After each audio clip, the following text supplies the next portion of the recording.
지난주에 11장 초반부를 봤습니다. 보려고 내려오셨다라는 제목으로 지난주에 바벨탑 사건을 우리가 나눴습니다.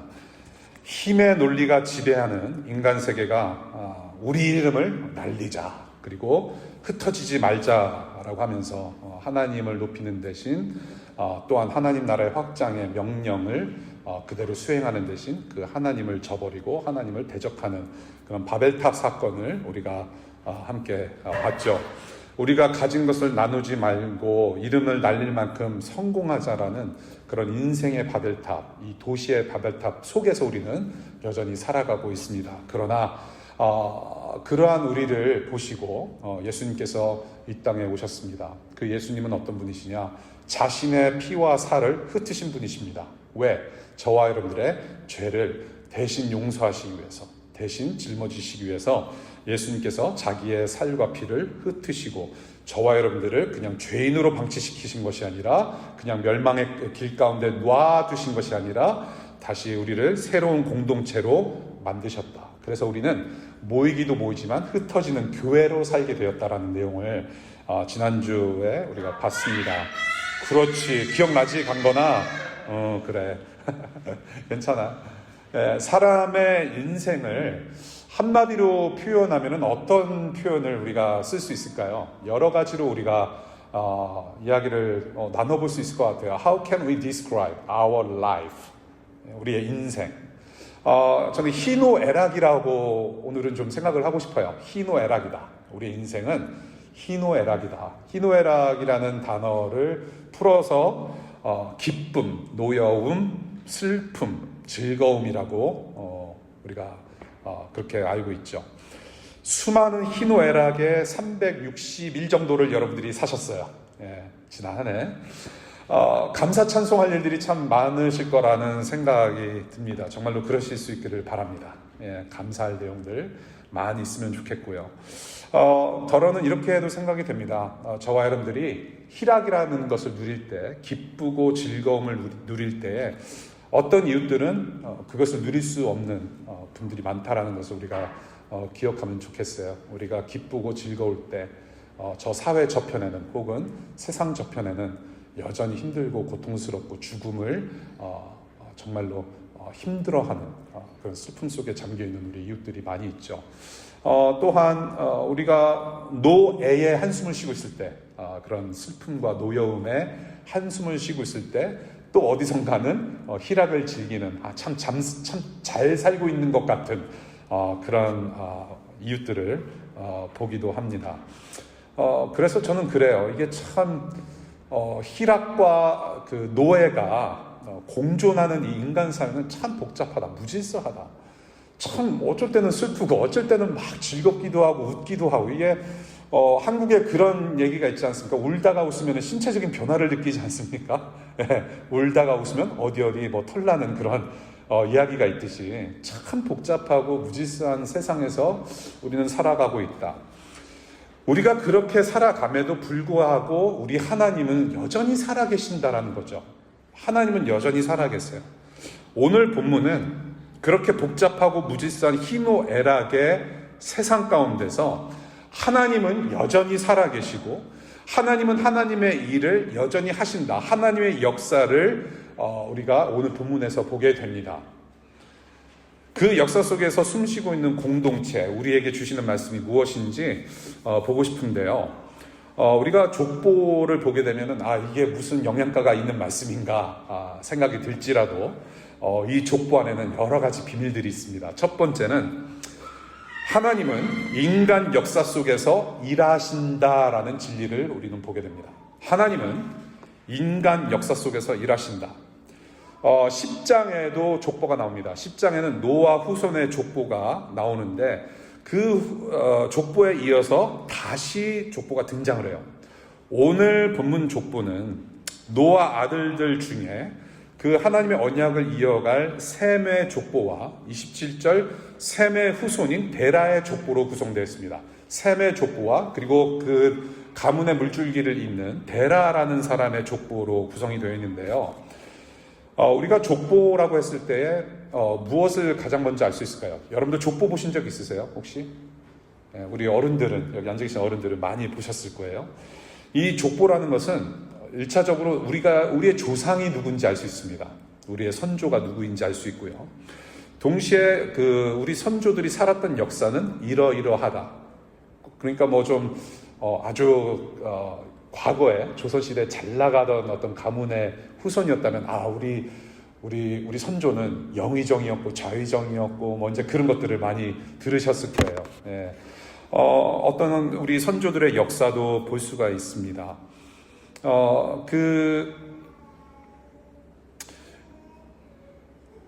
이 족보라는 것은 어떤 과거만 우리가 알 수 있는 어떤 그러한 기록이 아니라 미래에 어떤 일이 일어날 것인지를 예견할 수 있는 어떤 가이드가 될 수 있는 어떤 뭐라고 하죠? 그 가이드를 한국말로 뭐라 하죠? 길잡이라고 하죠. 길잡이가 될 수 있는 역할도 한다라는 겁니다. 과거뿐만이 아니라 미래도 볼 수 있게 하는 것이 바로 족보다. 제가 이번에 오랜만에 한국을 가서 우리 막내 형님하고 이제 같이 식사를 하면서 제가 어느 정도 알고 있는 또 족보 이야기를 또 하시는 거예요. 제가 마치 이제 미국에 살았기 때문에 혹시 뿌리가 흔들리지 않았는지 확인하는 차원에서 너의 아버지는 어떤 분이셨고 그의 우리 친할아버지, 우리 할아버지는 이런 분이셨다. 예. 그러면서 이제 쭉 얘기를 하는 거예요. 얼추 나는 알고 있었는데 다시 한번 확인을 받으면서 그래 맞다. 우리 아버지와 할아버지는 그러한 분이셨고 성함이 무엇이었고 어떤 일을 하셨는지 역사를 다시 한번 상기를 받았어요. 근데 우리 형님이 그것을 다시 상기시키시는 이유는 뭐였냐면은 물론 너의 뿌리를 잊지 말라는 것도 있지만 너의 뿌리는 이러하기 때문에 우리는 앞으로 이렇게 살아야 된다라는 방향을 제시해 주는 것 같더라고요. 우리 할아버지께서 사셨던 것처럼 우리 아버지의 업적을 늘 기억하면서 우리는 막 살면 안 된다. 그런 이야기를 저한테 해주신 것 같아요. 그래서 오늘 보시는 족보도 굉장히 특별한 족보입니다. 이 노아의 아들 셈이라는 사람과 또 셈의 후손 데라라는 사람의 그 일가들이 지금 아브라함이라고 하는 아주 중대 인물까지 이르는 족보로 향하게 한다는 겁니다. 셈과 데라의 자손들이 결국에는 아브라함까지 이어지는, 성경에서 여러분들 아시죠? 성경 인물들 쭉 대라고 한다면 아브라함을 빼놓을 수가 없을 만큼 중요한 인물입니다. 그 중대 인물까지 가게 하는 족보가 바로 오늘 족보예요. 아브라함이 훗날 아브라함으로 이름이 바뀝니다. 창세기 17장에. 그렇죠? 그 아브라함이 말하는 거예요. 그래서 온 세상의 구원자이신 예수 그리스도까지 복음의 물줄기를 이어가시는 하나님의 역사 속에서 굉장히 중요한 역할을 하는 것이 바로 오늘 족보입니다. 셈과 데라, 그 다음에 아브라함으로 이어지고 그 다음에 그 아브라함의 후손이 바로 우리를 구원하신 예수 그리스도다. 이 하나님은 인간 역사 속에서 계속 일하세요. 인간 역사 속에서 복의 물줄기로 계속 만들어 가시면서 하나님께서 약속하신 그 언약을 반드시 이루세요. 그래서 이 족보에서는 그냥 사람 이름만 나열된 것이 아니라 하나님의 일들이 지금 계속해서 풍성하게 일어나고 있다는 것을 우리가 좀 볼 수 있으면 좋겠어요. 제가 이 족보를 보면서 무엇이 떠올랐냐면은 펌프질이 생각났습니다. 펌프질. 자동차 바퀴 그리고 자전거 바퀴에 바람이 빠지면 바람을 막 넣어야 돼요. 그래서 바람이 점점 더 부풀어지면서 바퀴가 제대로 역할을 할 수가 있는 거죠. 굴러가게끔. 그래서 바람이 충분히 들어가면 세상 어느 곳이든지 갈 수 있는 그런 꿈의 나래를 펼칠 수 있는 것이 바로 바퀴인데 이 족보가 바로 그런 역할을 하는 것 같아요.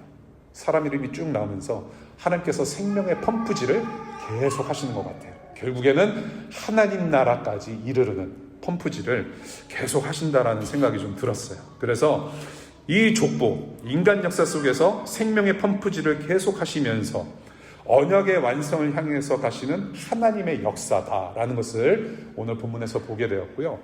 두 번째는 하나님은 인간의 연약함과 불편함을 통해서도 일하신다라는 사실을 배웁니다. 하나님은 우리의 연약함과 우리의 불편함 가운데서도 여전히 신실하게 일하시는 하나님이시다. 여러분들 죄의 결과는 죽음이라고 우리는 배웁니다. 죄의 결과는 죽음이에요. 영적으로, 육적으로 우리는 이미 죽어있는 상태에서 사실은 태어난 것입니다. 예. 에베소서 2장에 우리는 영적으로 죽었다라고 표현을 해요. 죄와 허물로 이미 우리는 죽은 상태로 태어났음을 가르치고요. 육체적으로 저와 여러분들은 한 번씩 꼭 무덤에 가 있게 되어 있습니다. 예. 그런 연약한 삶을 살아요. 죄의 결과입니다. 그것이. 인간들은 생명의 주인이신 하나님을 대적했기 때문에 이러한 죄의 결과를 가지고 살아가는 것이죠. 그러니까 사실은 우리가 한번 육신적으로 죽을 뿐만 아니라 우리는 이미 예수님 만나기 전에는 영적으로 죽어있는 사람이라고 진단을 이미 내리고 있습니다. 그래서 우리는 이미 죽음을 살아가는 거예요. 그래서 우리가 월요일날 여러분들 출근하고 싶으신 분 손들어 보십시오. 혹시 나는 정말로 나는 직장에서 예배하는 사람이다. 나는 학교에서 예배하는 사람이다. 정말로 성령 충만해서 월요일이 기다려지는 사람은 거의 없을 거라고 생각을 해요. 월요일이 두려운 이유는 바로 죄의 결과 때문에 그렇습니다. 우리가 일을 하기 싫어하고 혹은 스트레스를 받고 혹은 우리가 마음의 상처를 입고 혹은 조금이라도 우리가 가시에 긁히면은 우리가 피가 나는 그런 아픔을 경험하는 것, 우리의 질병, 우리의 모든 생활 속에서 나타나는 그러한 어렵고 두렵고 힘든 현상들이 바로 죄의 결과에서 비롯된 현상이라는 거예요. 우리는 이미 죽음을 살아가요. 왜냐하면 우리는 인간은 하나님을 대적했기 때문에, 생명의 하나님을 대적했기 때문에 우리는 죽음을 살아갈 수밖에 없는 그런 연약함과 불편함을 가지고 살아가는 존재가 되었다는 겁니다. 그래서 그러한 죽음을 사는데 오늘 족보를 보시게 되면요, 인간들이 당면하는 연약함과 불편함 몇 가지를 보게 돼요. Here comes the bad news. Okay? 아주 나쁜 소식들인데, 첫 번째, 여러분들 오늘 본문 보시게 되면 인간의 수명이 점점 줄어들어요. 예, 여러분들 오늘 읽지 않는 본문을 11장의 본문을 좀 쭉 보시면은 좀 계산이 빠르신 분들은 숫자가 커지는지 작아지는지 아실 수 있을 거예요.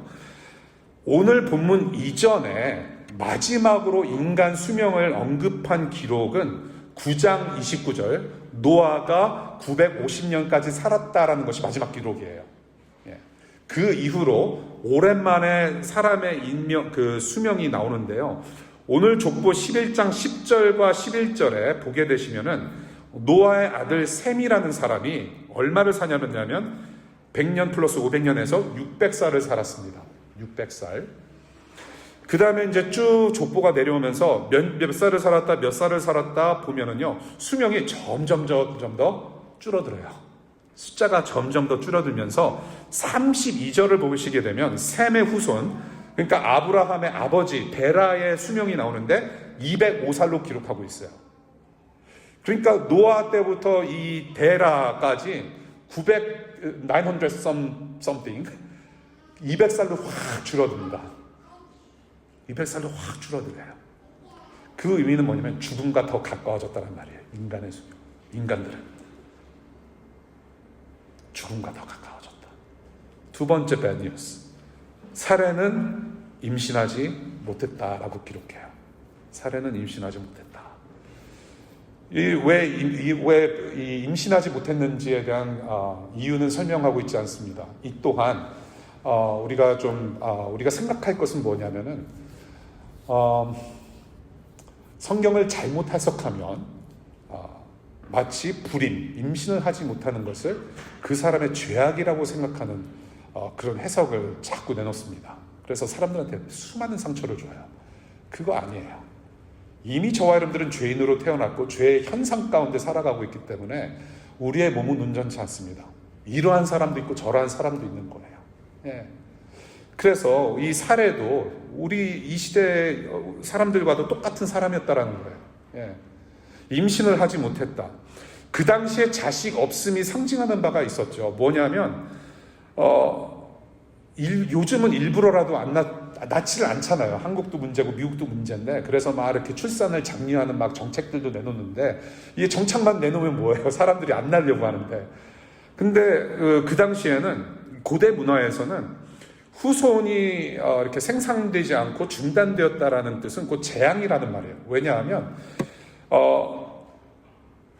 농경 사회였기 때문에 자식들이 많다라는 것은 그만큼 부자였다는 얘기입니다. 할 일이 많았다는 얘기예요. 예.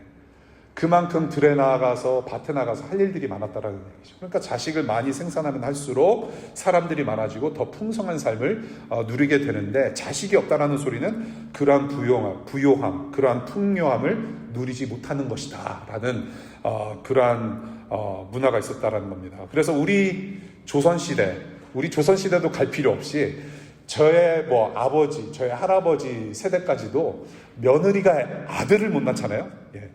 특별히 아들 못 낳으면은 재앙이었던 거예요. 구박받고 그런 거 여러분들 드라마에서 보시지 않습니까? 막 옛날 이렇게 조선시대 그렇게 역사극 보면은 막 며느리들이 쫓겨나고 막 첩들여가지고 일부러 애 낳고 그런 드라마들을 우리가 봐요. 그래서 그런 사람 취급도 안 하는 세상이었다라는 겁니다. 이거와 똑같이. 그러니까 얼마나 불편했겠어요. 아브람도 그렇고 사례도 그렇고. 농경 문화에서는 반드시 필요한 생성력과 직결된 문제를 해결할 수 없었던 사람이 바로 사례였고 아브라함이었다는 겁니다. 이 부부에게 있어서는 어떤 육신의 연약함과 사회적인 불편함이 조합을 이루어서 그것을 경험했다는 것을 우리가 좀 생각을 해볼 수가 있고요. 세 번째 bad news. 세 번째는 고향을 떠난 나그네 신세였다는 겁니다. 그것이 좀 불편해요. 고향을 떠난 나그네 신세가 되었다. 자, 오늘 본문 마지막 부분에 데라 일가족이 살던 우르를 떠나서 하란이라는 땅으로 떠나는 장면을 봅니다. 하란은 데라의 아들 이름인데 여기서는 지역 이름으로 사용되기도 하는데요. 여러분들 가족이 고향을 떠나서 사는 것은 쉽습니까? 어렵습니까? 쉽지 않아요. 심지어는 단신으로 유학을 와서도 쉽지 않을 뿐더러 이민을 오신 분들은 결코 쉽지 않습니다. 여기 우리 부모님들 앉아 계셔서 이렇게 유학 생활 이제 오래전에 하신 분들 여기 앉아 계시는데 지금은 그래도 좀 할만해요 이거. 20, 30년보다는. 근데 우리 아버님 어머님 때 세대에 이민 오셨거나 유학 오신 분들은 H마트, 롯데 그런 거 없었어요. 몇 시간씩 그냥 대도시 찾아가면서 장 보셔야 됐고 쉬운 이민 생활 아니었죠. 쉬운 유학 생활 안 하셨어요. 가족이 고향을 떠나서 사는 것은 쉬운 문제 아니에요. 내가 가는 땅에 무엇이 기다리고 있는지 알 수가 없어요. 무엇이 우리를 환영하는지 알 수가 없어요. 어떤 일이 일어날지 모르는 미지의 세계로 자기 처자식들 데리고 가는 것은 굉장히 두렵고 힘들고 이것은 엄청나게 불편한 일입니다. 이것은. 그럼에도 이 일가족은 자기 고향을 떠나서 나그네 길을 걸었다라는 것을 우리가 봤을 때 이것은 보통 일은 아니다. 매우 불편한 일일 수가 있다는 겁니다. 그런데 Here comes the good news. 이러한 연약함과 불편함을 통해서 일하시는 하나님이심을 봐요. 특정 범죄에 대한 어떤 벌과 심판은 있습니다. 저와 여러분들이 어떤 일을 저지를 때 우리가 하나님께 심판과 벌을 받기 전에 우리는 사회적인 벌과 심판, 우리 사회에서 만들어낸 법의 잣대로 저와 여러분들은 심판을 받게 되어 있습니다. 페널티가 있어요. 대가를 받게 되어 있습니다. 하나님 앞에서도 우리가 범죄를 할 때 즉각적이지는 않더라도 하나님께 우리가 받는 심판들이 있습니다. 앞으로 영원한 심판도 있습니다. 특정 범죄에 대한 벌과 심판은 있지만 여기서 우리가 보는 연약함과 불편함, 지금 수명이 줄어들고 사례가 임신하지 못하고 지금 나그네 신세로서 고향을 떠나는 이러한 문제는 이 지금 셈과 데라의 자손들이 어떤 특정한 범죄를 지어서가 아니라 이미 죄인에게 박혀있는 죄의 결과에 따른 현상으로 연약함과 불편함을 겪는 모습이라고 저는 봐요. 지금 우리의 모습입니다. 사실 그래서 아까 말씀드렸듯이 이미 죽음을 살아가고 있으면서 우리는 여전히 연약함과 불편함 속에서 살아가요. 하나님 나라의 질서가 무너진 결과를 우리가 지금 살아가고 있는 것이에요. 그럼에도 하나님은 하나님의 언약에 따른 계획을 계속해서 실천하시는 신실하심을 오늘 본문에서도 보게 됩니다. 첫 번째, 인간 수명이 줄어들었다라고 해서 우리는 이제 기분이가 조금 상해야 돼요. 점점 인간 수명이 줄어들고 있다. 점점 더 죽음과 가까워지고 있다. 그런데 하나님은 사람들의 생명의 기간 안에 하나님은 하나님의 일을 하신단 말입니다. 예, 충분히 하세요. 후회하심이 없으세요. 부르심에는 후회하심이 없으세요. 우리의 짧은 인생, 지금 마지막으로 기록된 게 지금 205년 살았다라는 표현이거든요. 200년까지 사실 수 있는 분 계세요? 우리의 수명은 더 줄어들었습니다. 저희 아버지 세대에는, 우리 아버지가 나이가 좀 굉장히 많으셨는데 정말로 60살 살면 진짜 환갑잔치 해볼 만한 그런 세대 분이셨어요. 그런데 요즘은 100세 시대라고 하지 않습니까? 그럼에도 불구하고 과거에 이 사람들보다는 더 적게 살아요. 그럼에도 불구하고 하나님은 이 짧은 시간 50세, 60세, 100세 시간 동안에 하실 일은 분명히 하십니다. 분명히 하시는데, 자, 오늘 그 영생에 이르는 복으로 이끄시는 그 하나님의 일을 계속해서 하시는데, 하나님께서 이 부분을 기록하신 방법이 있어요. 거기 우리가 잘 보시면요, 반복되는 문구가 하나 있는데 더 살면서라는 문구예요. 더 살면서. 이게 굉장히 재밌습니다. 더 살면서. 생명 연장의 하나님이세요. 더 살았다라고 표현을 해요. 우리가 이 창세기부터 쭉 보게 되면은 좀 재미난 표현 중에 하나가 죽었다라는 표현도 있지만은 그 죽었다를 다른 식으로 표현한 부분들이 있습니다. 조상에게로 갔다, 선조에게로 갔다라는 표현을 쓰는데, 오늘 여기서는 몇 년을 더 살았다, 언제까지 더 살았다라는 표현을 사용을 해요. 이 표현을 일부러 기록하지 않으셨다라는 생각이 들어요. 일부러 죽었다, 어떤 선조에게로 갔다, 너무 죽음을 앞세우지 않는 뭔가 생명 연장을 확인시켜 주시는 하나님의 일을 계속 보게 하는 것 같아요. 더 살았다. 생명 확장에 더 무게를 두고 있습니다. 더 살았다. 더 살면서. 저는 이 부분을 보면서 이거 괜찮다. 이거 우리도 좀 적용하면 좋겠다. 가령 예를 들어서 여러분들 나이가 몇인지 물어보지 않습니까? 처음 만난 분들한테 몇 년생이냐, 우리 젊은 사람들 너 몇 년생이냐 물어보잖아요. 그래서 이제 서열을 따지고 막 그러잖아요, 한국 사람들. 이렇게 얘기해도 될 것 같아요. 몇 년 살았냐, 몇 년생이다 말할 거 없이 초등학교 졸업한 이래로 제가 한 20년 더 살았습니다. 그럼 알 길이 없는 거예요. 제가 대학 학사학위 받은 지 한 30년 됐습니다. 그런 거, 유치원을 졸업했는지 한 15년 지났습니다. 그런데요, 내가 어느 기점에서 내가 조금 더 살았다라는 것은 남을 속이는 일이 될 수도 있겠으나, 이거 은혜 아닙니까, 여러분? 내가 몇 년을 지금 더 살고 있다라는 거. 미국에 15살 때 와서 하나님의 은혜로 가진 거 500불밖에 없었는데 이민가방 3개. 1989년 12월 2일에 하나님께서 이 미국 땅으로 인도하신 이래로 저는 36년 더 살았습니다, 여러분. 여러분들도 어쩌면은 정말로 그 은혜 아닙니까? 어제보다도 하루를 더 살았다라는 은혜. 일주일 전에 나의 모습이 아니라 한 주간 더 살아온 나의 모습으로 인해서 여러분들 좀 감사하면 어떨까 싶어요. 하나는 은혜입니다. 은혜를 봐요, 오늘 본문에서. 두 번째, 임신 못해서 자식 없음. 이것도 불행한 일이에요. 육신의 연약함입니다. 너무나도 이 가족에 있어서는 어려운 일이에요.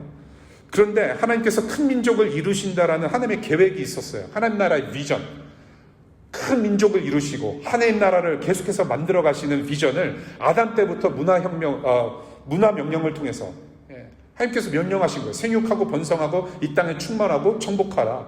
계속해서 하나님 나라를 확장해 나아가라는 명령을 하셨고, 그것을 이루셔야 되는데 지금 하나님의 계획이 틀어질 만한 상황이 발생을 하는 것입니다. 왜? 사례가 임신을 못해요. 애를 못 낳아요. 생육하고 번성할 수가 없어요, 1차적으로. 긴장의 시작입니다. 텐션이 있어요, 지금. 하나님의 계획이 막 틀어질 만한 그런 요소가 지금 막 발생을 했는데, 이 긴장의 역사, 지금 사례가 임신을 못하는 그런 상황이라는 것은 임신 불가능한 이 노인네가 지금 이러한 사건이 어디로 이어지냐면 바로 아브라함과 사라가 이름을 개명한 아브라함과 사라가 하나님이 베푸신 기적으로 말미암아 아들 이삭을 낳는 데까지 그게 텐션이 이루어져 가요. 그 긴장, 지금 임신을 못한 긴장이 이삭을 기적적으로 낳는 데까지 이어지고, 그런데 거기서 끝나지가 않아요. 계속해서 여자들이 임신을 못하는 상황들이 계속 발생을 하면서, 자, 그 훗날에 아브라함의 후손으로 나타나신 예수 그리스도는 어떻게 나셨어요? 남자와 동침 한 번도 안 해본 동정녀 마리아에게 나으셨어요. 예수님이. 마리아에게 있어서도 어떤 긴장이 있었단 말이에요. 나는 남자와 잔 적이 없는데, 요셉, 남편 요셉과 내 약혼남과 잔 적도 없는데 애가 임신했단 말이에요. 사회적으로 논란거리가 충분히 될 만한, 사회적으로 몰살을 당할 만한 그런 상황 속에서, 긴장 속에서 예수님께서 등장하셨다라는 겁니다. 긴장의 연속이 시작이 돼요. 사례부터. 임신도 힘든 세상이지만 반복해서 사용하신 문구가 또 하나 있으니 동사인데 낳았다라는 동사를 사용합니다. 오늘 여러분들 읽지 않은 본문에서도 계속해서 verb, 낳았다라는 동사가 나오는데 영어로는 fathered라고 표현합니다. father, 아버지 됨, 자녀를 낳아서 키우는, 그런 어떤 생육의 어떤 과정의 어떤 그런 생명력을 얘기를 하는 것인데, 낳고 낳았다라고 표현을 합니다. 추가로 27절에 결혼 소식도 있습니다. 나홀이라는 사람이 자기 조카딸 밀가와 결혼을 해요. 이때 당시에는 조카딸과 결혼을 금지한 어떤 가족법이 없었던 것 같아요. 그런데 여기서 중요한 것은 조카딸과 같은 가족관계와 결혼했다라는 것에 방점을 찍는 것이 아니라, 결혼은 곧 무엇이냐? 바로 생산을 뜻해요. 생명의 생산. 번역하고 생육하고 그렇게 인구가 불어나는 그러한 것을 암시하게 하는 것이죠. 그래서 이것이 바로 무엇이냐 하면, 모든 가족 공동체가 지금 죽음의 지배하에 있지만은, 죽음의 지배하에서 연약하고 불편함을 여전히 살아가고 있지만은 영생을 소망하게 하시는 하나님의 은혜를 또한 보게 한다는 것입니다. 낳고 또 낳고.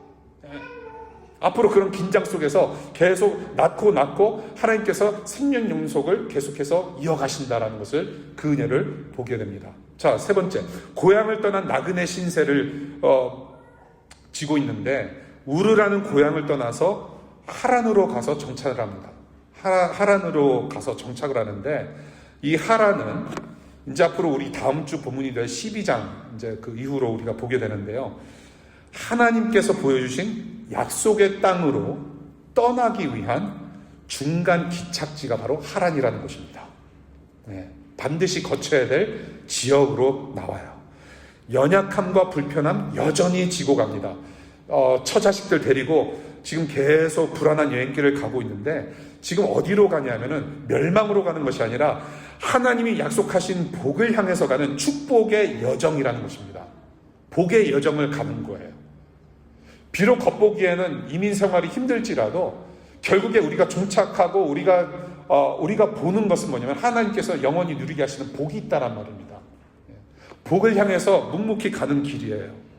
그 와중에 32절, 누가 죽습니까? 32절 보게 되면 아브라함의 아버지 데라가 죽었다라고 표현합니다. 드디어 죽었다라고 표현을 해요. 이 죽었다라고 하는 것은 세상의 멸망의 뜻이 아니죠. 아버지가 죽었다라는 것은 무슨 뜻입니까? 아들의 시대가 도래했다는 것이죠. 한 세대가 가고 다른 세대가, 새로운 시대가 일어나면서 하나님께서 또 다른 생명 역사를 확장하시는 그런 문을 열고 계신다라는 겁니다. 그 은혜를 보게 돼요. 누구를 통해서? 아브라함을 통해서. 오늘 본문에서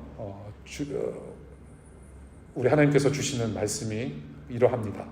오늘 본문의 내용을 우리가 쭉 봤는데요. 인간들이 하나님을 대적한 죄로 연약하고 불편해진 인간 속에서 우리 하나님은 생명의 그런 약속, 언약을 계속 신실하게 이어가세요. 계속 신실하게 이어가시면서, 그래서 오늘 족보를 보면 언약 완성의 선상에서 굉장히 매우 중요한 위치에 있다라는 것을 우리가 한번 생각하고 가면 좋겠어요. 창세기 3장 15절에 원시복음이라는 하나님의 말씀이 나옵니다. 아담과 하와가 죄를 짓고 나서 죽음이 들어왔고, 그럼에도 불구하고 하나님은 아담과 하와를 내치지 아니하시고 복음을 전달하십니다. 최초의 복음 무엇입니까? 여자의 후손, 여자의 씨앗으로 말미암아 회복시키시는, 아담과 하와 후손들을, 이 세상을 회복시키시는 복음을 이미 선포하시는 장면이 바로 창세기 3장 15절이에요. 그 창세기 3장 15절, 하나님이 우리를 위해서, 이 세상을 구원하시기 위해서 약속하신 여자의 후손, 여자의 씨가 되시는 예수까지 이어지기까지, 예수로 이어지기까지 셈과 데라와 아브라함이라는 후손, 그 씨를 계속해서 지속시키고 계신다라는 것을 오늘 본문을 통해서 봤으면 좋겠어요. 분명히 이것은 예수까지 이어지는 생명의 족보라는 것. 그리고 그 창세기 3장, 그 약속의 시 예수는 드디어, 여러분들 마태복음 1장을 보시면 예수 그리스도의 족보가 나오는데, 누구의 후손으로 오셨습니까? 아브라함의 후손으로 오신 예수의 족보니라. 그러한 거대한 하나님 나라 이야기 속에서 오늘 족보를 본다면 정말로 하나님의 은혜가 놀랍고, 하나님의 세계는 장엄하다, 치밀하고 계획적이시고 정말로 신실하신 하나님이심을 우리가 보게 됩니다. 오늘 본문을 제가 지난 한 주간 동안 묵상하고 보면서 우리의 상황이 이 족보의 상황과 결코 다르지 않다, 그런 생각을 좀 많이 해봤어요. 제한된 수명을 살아가는 육신의 연약함, 그 가운데 여러 죄의 현상들을 우리 경험을 해요. 아까도 말씀드렸다시피 여러 가지 각종 질병, 아픔, 스트레스, 불임, 임신하지 못하는 아픔, 죽음에 대한 불안감, 여러 가지를 우리는 지고 살아요. 이고 살아요. 참 복잡한 시대에 살고 있지 않습니까? 한때는 즐겁고 기뻐요. 막 웃을 수 있어요. 박장대소하면서 막 영원히 살 것처럼 너무나도 기쁘지 않습니까? 그런데 조금 지나면 또 슬픈 일들이 있어요. 뭐 하나만 생각하면 막 짜증이 나지 않습니까? 모든 인간관계 속에서, 모든 사람 살아가는 모든 환경 속에서 우리는 희노애락을 여전히 복잡하게 즐기면서 살아가고 있는 것 같아요. 그런 와중에 저와 여러분들은 한국 고향을 떠나서 먼 이국 땅으로 와서 지금 불확실하고 불투명한, 불편한 미래를 지금 살아가고 있지 않습니까?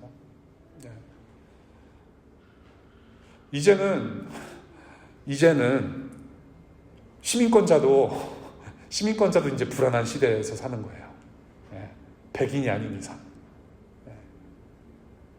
증서를 보여달래요. 네가 시민권자인 거를 증서를 보여달래요. 저와 여러분들 시민권 증서 가지고 다니신 분 계세요, 혹시? 진짜로 페이퍼로? Not many people do that. 이제는 백인이 아니면은 우리는 검문당하는 시대에 살고 있어요. 여전히 불안해요. 우리 아이들 미국에서 세 놈 다 태어났거든요. 얘네들 진짜 얼굴만 동양인이지 사고방식 하는 거 참 미국 애들, 백인, 흑인, 그냥 아메리칸이에요, 얘네들은. 엊그저께 드디어 젓가락질하는 거 정말로 제대로 배웠어요. 앞으로 얘네들이 살아갈 시대, 우리 강건이 소리 멍차게 잘 지르고 있는데, 우리 강건이가 조금 더 크는 시기에 우리 애기, 또 애기, 아주 이쁜 애기 또 왔어요. Two beautiful babies. 앞으로 저 애들이 5년 뒤, 10년 뒤 조금 더 장성할 때는 더 힘든 일이 있을 수 있어요, 여러분. 우리는 불안해요, 사실은.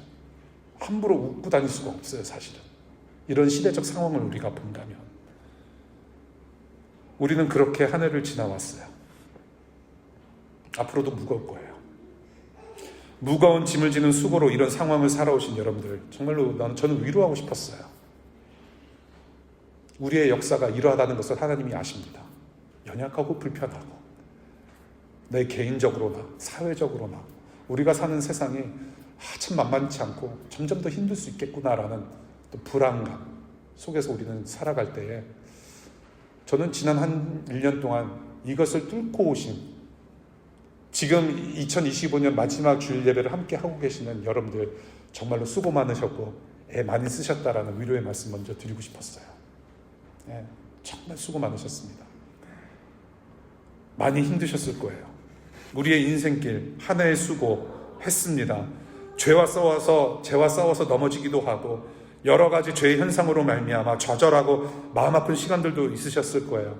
나의 잘못뿐만이 아니라 남의 잘못이 나에게로 영향을 미쳐서 그러한 불편함을 겪고 살면서 아파하는 그런 시간들도 여러분들 살아오셨을 거라고 생각이 됩니다. 이것을 우리가 다 어떻게 설명할 수 있을까요?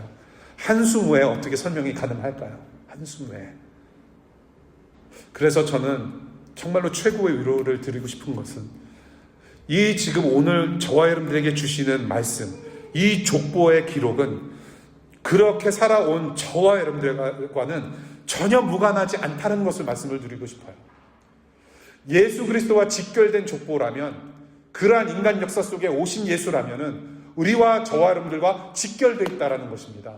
저는 여러분들이 그 다른 어떤 위로와 소망보다도 우리의 이러한 약함 때문에 오신 예수님께서 지금 살아계시다라는 것이 여러분들에게 소망이 되고 위로가 되었으면 좋겠어요. 그 다른 어떤 것보다도 예수님께서 우리의 연약함을 보시고 오셨다라는 사실을 우리가 잊지 않았으면 좋겠습니다. 예수님이 어떤 분이세요? 스스로 약한 사람이 되셨어요. 하나님의 아들이신데 충분히 로마 병정들과 유대인 종교 지도자들, 종교 권력가들을 충분히 그 자리에서 완전히 없애실 수 있는 분이신데 그러지 않으셨어요. 스스로 약해지셨어요. 스스로 겸손하게 자기를 갖추시고 우리의 죄와 또한 죄로 인한 약함을 자신과 함께 십자가에 못 박히신 분이 바로 예수님이세요. 스스로 약함으로 십자가 지셨고 스스로 못 박혀 죽으셨어요. 그런데 하나님의 전능하신 능력으로 다시 일어나셨어요. 그 하나님은 예수 그리스도를 이렇게 세우셨고 그 동일하신 하나님은 저와 여러분들을 죽음에서 이렇게 세우시는 분이십니다. 그러한 전지전능하신 하나님께서 예수님을 살리셨어요. 고린도후서 13장 4절 함께 읽겠습니다. 시작. 그분은 약하셔서 십자가에 못 박혀 죽으셨지만 하나님의 능력으로 살아계십니다. 우리도 그분 안에서 약합니다마는 하나님의 능력으로 그분과 함께 살아나서 여러분을 대할 것입니다.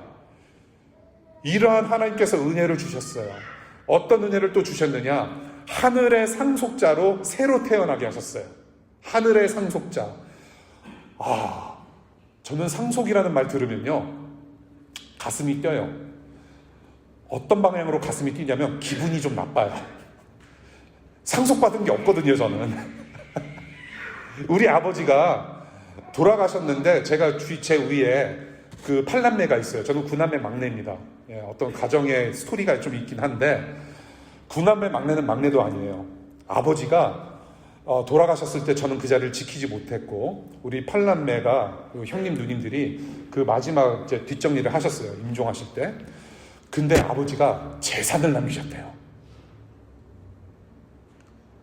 금시초문. 우리 아버지가 재산이 있어? 통장에 7,000원 남기고 가신 거예요. 7,000원. 아니 그거를 아버지 돌아가신 후에 제가 수년이 지나서 알았어요.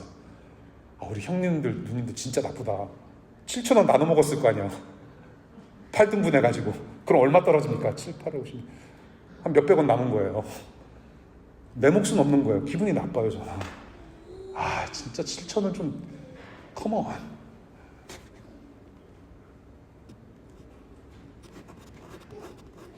그런데 아버지가 남기신 게 하나 있어요. 가훈, 예수 제1주의. 땡전 한 푼 안 남기셨지만은 예수님 남기고 가셨어요. 상속자가 되었다?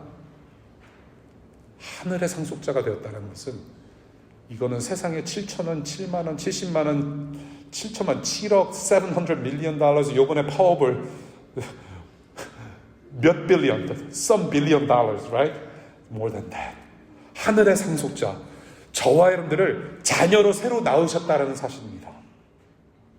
하늘나라 하나님 아버지의 상속자, 자녀 되게 하셨다라는 얘기예요.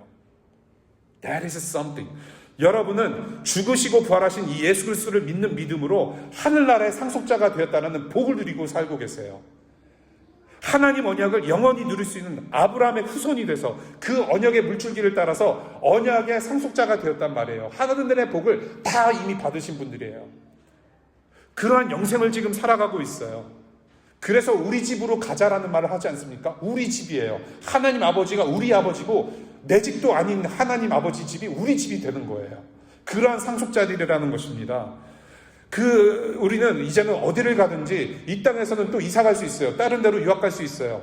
앞으로 여기서 유학생활 끝나고 어디든 갈 수 있습니다, 여러분. 그렇지 않습니까? 여기서 여러분들 프로그램 다 끝나고 인턴십 끝나고 여기서 이 DC에서 프로그램 끝나면 어디로 갈지 몰라요. 그럼에도 불구하고 우리는 더 이상 나그네가 아니라는 것입니다. 겉으로 보기엔 나그네지만 우리는 하나님 나라에 정착하는 하나님 나라 시민이요 하나님 자녀이며 하늘의 상속자로 우리는 하나님의 영광 안에서 살 거란 말입니다. 저는 그 영광을 여러분들이 같이 누렸으면 좋겠어요. 7,000원 문제 아니에요. 7 밀리언 문제 아니에요. 이것은 하늘의 상속자, 자녀 되는 것, 그것을 여러분들 좀 누리셨으면 좋겠어요. 갈라디아서 3장 말씀 읽겠습니다. 시작. 여러분이 그리스도께 속한 사람이면 여러분은 아브라함의 후손이요 약속을 따라 정해진 상속자들입니다. 그래서 여러분은 이미 예수님 때문에 하늘에 속한 사람이에요. 우리는 땅에 우리가 밟고 살고 있지만은 여러분들 우리의 스테러스, 우리의 신분은 천국 사람이에요. 우리는 이미 그 믿음 가운데 살아가는 것입니다. 하늘에 속한 사람으로서 땅에서 살아가는 긴장은 우리가 여전히 우리는 체험하고 살아요. 그래서 신앙생활이 힘든 겁니다. 편한 신앙생활 없어요. 완벽한 신앙생활 없습니다. 여러분들 사람들의 어떤 영적 선배들 보시면요, 겉으로는 막 좋아 보여도 그분들도 스트럭을 하는 바가 있을 거예요. 업앤다운이 분명 있어요. 여러분들 우리는 이미 하늘에 속한 사람들이에요. 이 땅에서 해야 할 일이 또한 있어요.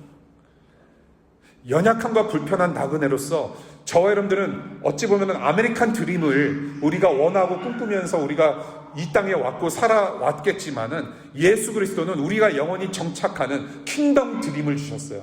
이제는 아메리칸 드림이 아니라 킹덤 드림, God's 킹덤, 하나님 나라의 드림, 그 비전을 우리에게 주셨어요. 이 드림을 위해서 이제는 저와 여러분들이 새 이스라엘이 되었고 새 민족, 새 인류가 됐습니다. 그것을 통틀어서 한마디로 표현할 수 있는 단어가 있으니 바로 교회라고 하는 것입니다. 저와 여러분들 교회가 됐어요. 이제는 교회로서 우리의 몸과 마음을 드림으로 킹덤 드림을 함께 이루어가는 새로운 사람들이 되었다는 것입니다. 고작 7,000원 7 밀리언을 목표로 두는 삶이 아니라 하늘나라 상속자로서 살아가는 사람들이 되었다는 그런 수준의 사람들인 거예요. 그래서 교회는 함부로 왔다 갔다 하거나 함부로 다룰 공동체가 아닙니다. 한번 교회가 되었다는 것은 천국의 사람들로서 이미 천국을 살아가고 있다는 상징이에요. 영적인 후손, 천국 가족 만들기, 제자 삼는 일을 감당하는 교회로 이제 부르셨다. 생명이 생명을 낳는 일을 우리가 교회로서 해야 할 일이 그렇게 있다라는 겁니다. 고린도전서 4장 말씀 읽겠습니다. 시작. 그리스도 안에서 여러분에게는 1만 명의 스승이 있을지 몰라도 여럿이 있을 수 없습니다. 예수 안에서 복음으로 내가 여러분을 낳았습니다. 2000년 전에 사도 바울과 수많은 사도들이 행했던 것처럼 생명을 낳는 복음의 영적인 자녀들을 낳는 일을 우리가 계속해야 돼요. 이 사명을 살 때 지금은 저와 여러분들 보이지 않을 겁니다. 하나님 영광 기쁘게 누리도록 우리는 인도함을 받을 겁니다. 지금 보이지 않아요. 이 오늘 성경의 모든 족보와 이 오늘 본문의 족보의 사람들은 후손들이 어떤 영광을 받을지 모르는 상태로 살았어요. 앞으로 어떤 일들이 벌어질지 전혀 몰랐던 사람들이었습니다. 그러나 수백 년이 지나도 그런데 수백 년이 지나면서 하나님은 하나님의 일을 분명히 하셨고 지금도 하고 계세요. 그리고 우리는 이미 그 후손들의 영광 우리는 이미 봤어요. 그 영광은 무엇이냐? 예수 그리스도라는 영광을 우리는 봤습니다. 그래서 우리는 이러한 사명을 가지고 살아갈 때에 우리는 예수님을 의지할 수가 있어요. 그 영광 안에 있기 때문에, 예수와 함께 하시기 때문에, 예수님께서 함께 하시기 때문에. 그래서 우리는 예수님 때문에 담대할 수 있습니다. 여러분들의 앞길, 하나님의 나라 비전 안에서 여러분들의 비전을 찾아가면서 살아가실 때 여러분들 담대하게 하나님을 신뢰할 수 있습니다. 왜? 우리는 하나님의 영광 예수 그리스도와 함께 하시기 때문에, 함께하는 삶이기 때문에 우리는 언제든지 담대할 수 있어요. 우리 이사야서 말씀 41장 10절 함께 읽겠습니다. 시작. 내가 너와 함께 있으니 두려워하지 말아라. 내가 너의 하나님이니 떨지 말아라. 내가 너를 강하게 하겠다. 내가 너를 도와주고 내 승리의 오른팔로 너를 붙들어 주겠다. 이 말씀은 구약의 이스라엘 민족에게만 선포하신 말씀이 아니에요. 여전히 예수와 함께 동행하는 사람들이라면 우리는 담대할 수 있고 그렇게 지켜주실 거라는 약속의, 영원한 약속의 말씀입니다. 말씀해 줄게요. 나았다라는 제목으로 오늘 복음의 말씀을 함께 나눴습니다. 내년에도 희노애락은 분명히 있을 거예요. 1월 1일부터 똑같은 삶입니다. 여러분들 여전히 2026년 여러분들 여전히 다이어트는 1월 2일부터 시작한다라는 거 내가 장담합니다. 2026년 여러분들의 카드빚 그대로 가지고 들어갈 거예요. 크레딧 카드 빚 고지서 그대로 풀 거예요. 고지서. 여러분들의 성적 1월 1일 됐다고요. 1월 1일 됐다고 해서 B 마이너스가 뭐 A 플러스로 될 일은 없을 거예요. 네. 우리 남편 자꾸 난 나이가 들어가는데 좀 자기 관리 좀 하지. 그러면서 갑자기 2026년에 1월 1일에 갑자기 막 남편 얼굴이 현빈이 되고 막 바라던 기도가 그냥 하나님께서 기도로 드려주셔가지고 갑자기 젊어질 수 있는 일 아니에요. 우리의 모습은 그대로 가지고 들어가요. 희노애락은 분명히 있을 것이지만 우리 하나님 나라는, 우리가 살아가는 하나님 나라는 이 땅 수준을 넘는 희락만 있을 뿐이라는 거. 가까워집니다. 예수님 곧 오세요. 그 소망을 가슴에 품고 하나님께서 열어주시는 하나의 문을 여러분들 힘차게 걸어 들어가실 수 있기를 바라요. 우리의 약한 때, 우리가 약할 때 강한 되시는 예수는 우리의 위로 되시며 또 앞으로 살아갈 힘이 되십니다. 그러니 우리는 담대할 수 있고 넘어져도 우리는 여전히 일어날 수 있으며 그래서 우리가 여전히 부를 수 있는 이름이 있으니 바로 예수 그리스도라는 이름입니다. 이 예수 그리스도라는 이름을 우리가 고백하며 살아갈 때에 하나님은 우리를 더 높이실 것이며 더 하나님 나라를 경험하게 하실 것입니다. 저는 그런 복을 저와 여러분들이 계속 누리시면서 그 은혜의 흔적을 계속해서 열매 맺으시고 이웃들에게 그 은혜의 족보가 이어질 수 있기를 간절히 축복합니다. 오늘 공동체 선언 함께 세 가지 읽겠습니다. 우리 큰 소리로 함께 읽으며 다짐하겠습니다. 시작.